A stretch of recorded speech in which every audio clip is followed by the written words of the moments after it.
Hi hello. ഞാൻ breast cancer third stage സർവൈവറാണ്. ഇന്ന് ഞാൻ നിങ്ങളുടെ അടുത്ത് ഷെയർ ചെയ്യുന്നത് കീമോ എടുക്കുന്ന സമയത്ത് നമ്മൾ എന്തൊക്കെ കാര്യങ്ങളാണ് ശ്രദ്ധിക്കേണ്ടത്, എന്തൊക്കെ ഫുഡ് കഴിക്കണം, എന്തൊക്കെ ഫുഡ് കഴിക്കരുത്, പിന്നെ നമ്മുടെ മനസ്സ് സ്ട്രോങ് ആയിട്ടിരിക്കാൻ വേണ്ടിയിട്ട്, നമ്മുടെ മാനസിക ആരോഗ്യത്തിന് വേണ്ടിയിട്ട് എന്തൊക്കെ നമുക്ക് ചെയ്യാം, ഞാൻ ചെയ്തിരുന്ന കാര്യങ്ങൾ ഇതാണ് ഞാൻ നിങ്ങളുടെ അടുത്ത് നിന്ന് ഷെയർ ചെയ്യുന്നത്. അതായത് നമുക്ക് കീമോ എടുക്കുന്ന സമയത്ത് ഇപ്പോൾ ഇന്ന് കീമോ എടുക്കുകയാണെന്നുണ്ടെങ്കിൽ, ഇപ്പോൾ ഇന്ന് രാവിലെ എടുത്തു, ഒരു കുറച്ച് സമയം എടുക്കും കീമോ എടുത്ത് കഴിയുമ്പോഴേക്കും. എനിക്ക് ഈവനിങ് ആണ് കഴിഞ്ഞിട്ടുണ്ടായിരുന്നത്. അപ്പോൾ നമുക്ക് സ്ട്രിക്റ്റായിട്ട് നമുക്ക് കീമോ വാർഡിൽ നിന്ന് ഇറങ്ങുന്ന സമയത്ത് തന്നെ നമുക്ക് സിസ്റ്റേഴ്സ് നമ്മുടെ അടുത്ത് പറയും, ഒരു 2 ബോട്ടിലെങ്കിലും വെള്ളം മിനിമം നമ്മൾ കുടിച്ചിരിക്കണം. അപ്പോൾ വെള്ളം നന്നായിട്ട് കുടിക്കണം, നമ്മുടെ ശരീരം നല്ല ഹൈഡ്രേറ്റഡ് ആയിട്ടിരിക്കണം. അതൊരു വലിയൊരു ഇമ്പോർട്ടൻ്റ് ആയിട്ടുള്ള കാര്യമാണ്. പിന്നെ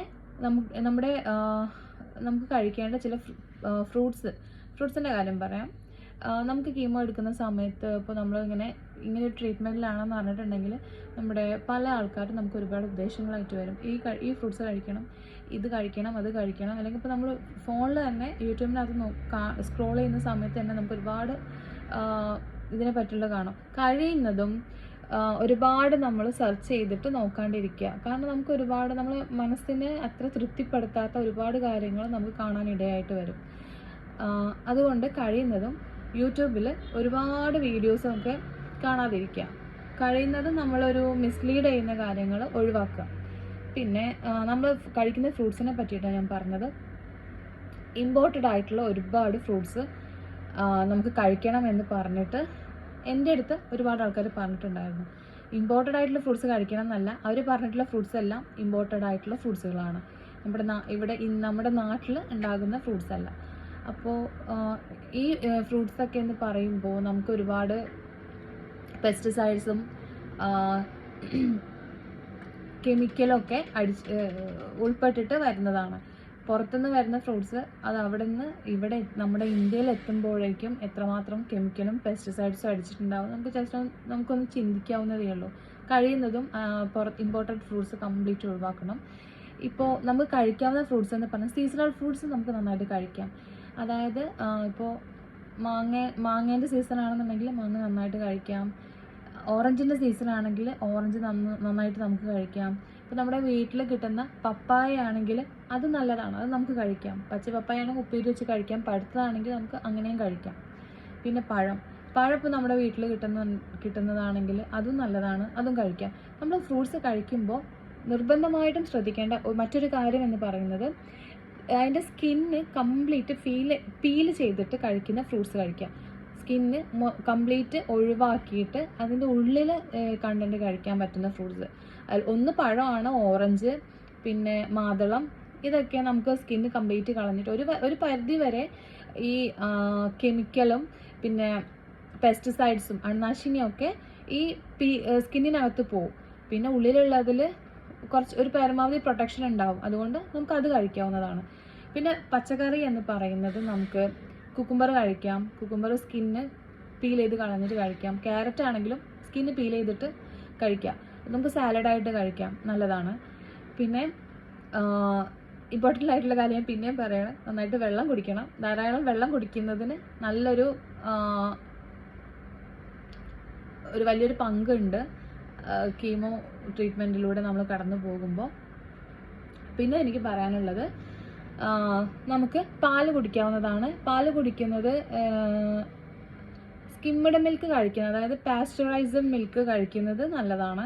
നാടൻ പാല് എനിക്ക് ഹോസ്പിറ്റലിൽ നിന്ന് അങ്ങനെ അവർ സജസ്റ്റ് ചെയ്ത്, നാടൻ പാലിനേക്കാളും നല്ലത് പാസ്ചറൈസ്ഡ് മിൽക്ക് കഴിക്കുന്നതാണെന്നാണ് അവിടെ നിന്ന് പറഞ്ഞിട്ടുണ്ടായിരുന്നത്. പിന്നെ പുളിയില്ലാത്ത തൈര് നമുക്ക് കഴിക്കാവുന്നതാണ്.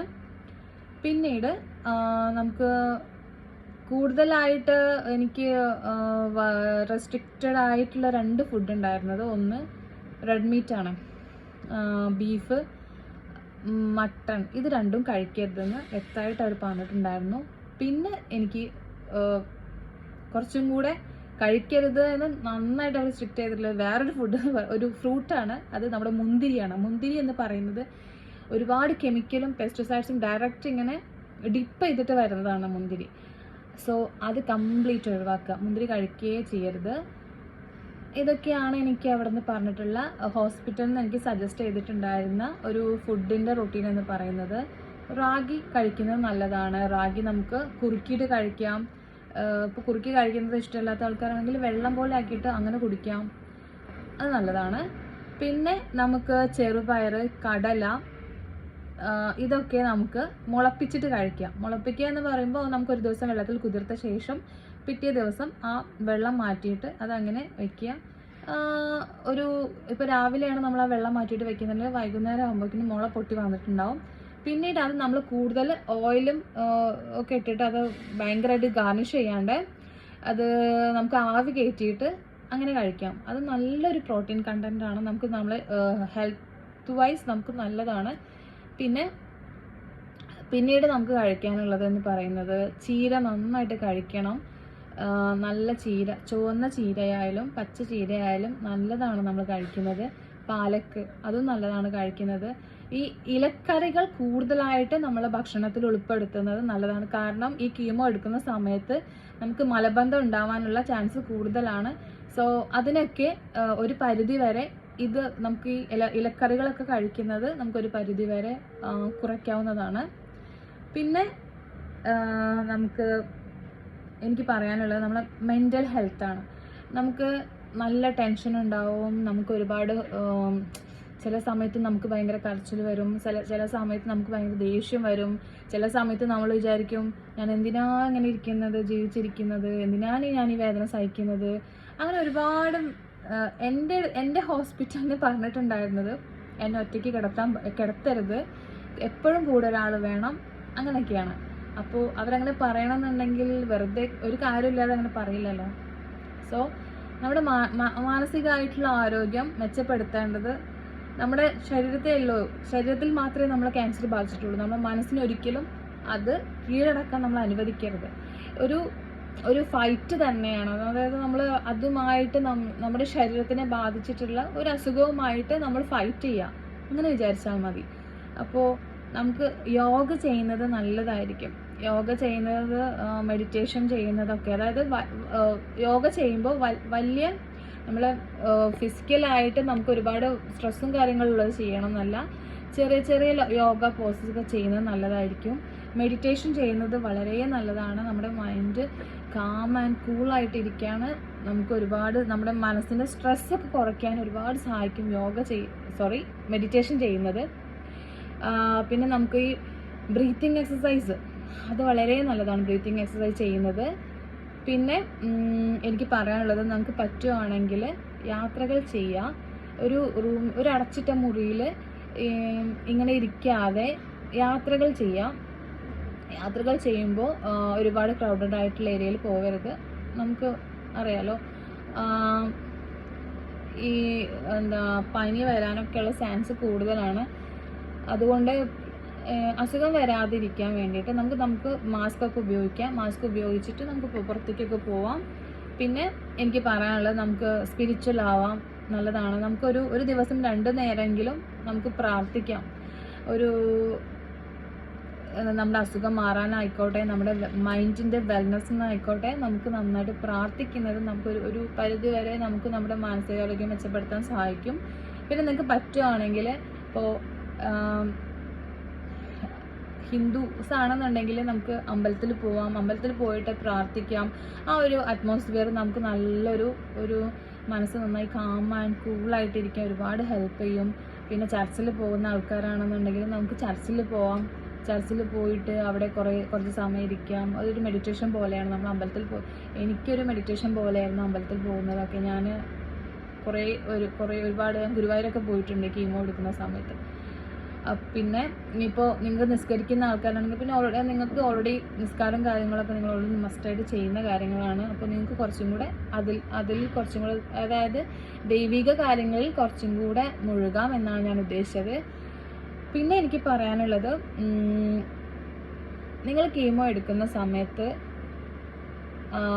നിങ്ങൾ ഒരുപാട് വിസിറ്റേഴ്സ് വരും, നിങ്ങളെ കാണാൻ വേണ്ടിയിട്ട് ഒരുപാട് ആൾക്കാർ വരും. കഴിയുന്നതും ഈ ആളുകളുടെ വരവിനെ കുറയ്ക്കുക. കാരണം നമ്മൾ ഓൾറെഡി മാനസികമായിട്ടും ശാരീരികമായിട്ടൊക്കെ ഒരുപാട് തളർന്നിരിക്കുന്ന സമയമാണ്. ഇപ്പോൾ ഈ വരുന്ന ആൾക്കാർ ഒരുപാട് എന്താണ് കോമൺ സെൻസുള്ള ആൾക്കാരായിക്കൊള്ളണമെന്നില്ല. ഈ വരുന്ന ആൾക്കാരുടെ പല പല ചോദ്യങ്ങൾ, അവരുടെ ഒരുപാട് സംശയങ്ങൾ, അതൊക്കെ നമ്മളെ തളർത്തി കളയാൻ ഒരുപാട് ചാൻസ് കൂടുതലാണ്. അതുകൊണ്ട് കഴിയുന്നതും വിസിറ്റേഴ്സിനെ ഒഴിവാക്കുക. ഫോൺ കോൾസ്, പിന്നെ രണ്ടാമത്തെ കാര്യമാണ് ഫോൺ കോൾസ്. വിളിച്ചിട്ട് ഇങ്ങനെ ഓരോന്ന് ഇങ്ങനെ കുത്തി ചോദിച്ചുകൊണ്ടേയിരിക്കും. അതൊക്കെ നമ്മുടെ മൈൻഡിനെ ഭയങ്കരമായിട്ട് ഹേർട്ട് ചെയ്യാനും നമുക്ക് സ്ട്രെസ്ഫുൾ ആവാനൊക്കെ വലിയൊരു വഴിയൊരുക്കും. കഴിയുന്നതും ഈ 2 കാര്യങ്ങളും കംപ്ലീറ്റ് ഒഴിവാക്കുക. ഇത് രണ്ടുമാണ് ഞാൻ ചെയ്തിട്ടുണ്ടായിരുന്നത്. പിന്നെ എന്നെ കേൾക്കുന്ന ആൾക്കാരാണ് നിങ്ങളെങ്കിൽ എന്നെ ഒന്ന് ഹെൽപ്പ് ചെയ്യണം. എൻ്റെ ചാനൽ ഒന്ന് സബ്സ്ക്രൈബും കൂടെ ചെയ്തോളൂ കേട്ടോ. എന്നെ സപ്പോർട്ട് ചെയ്യാം. ഓക്കെ.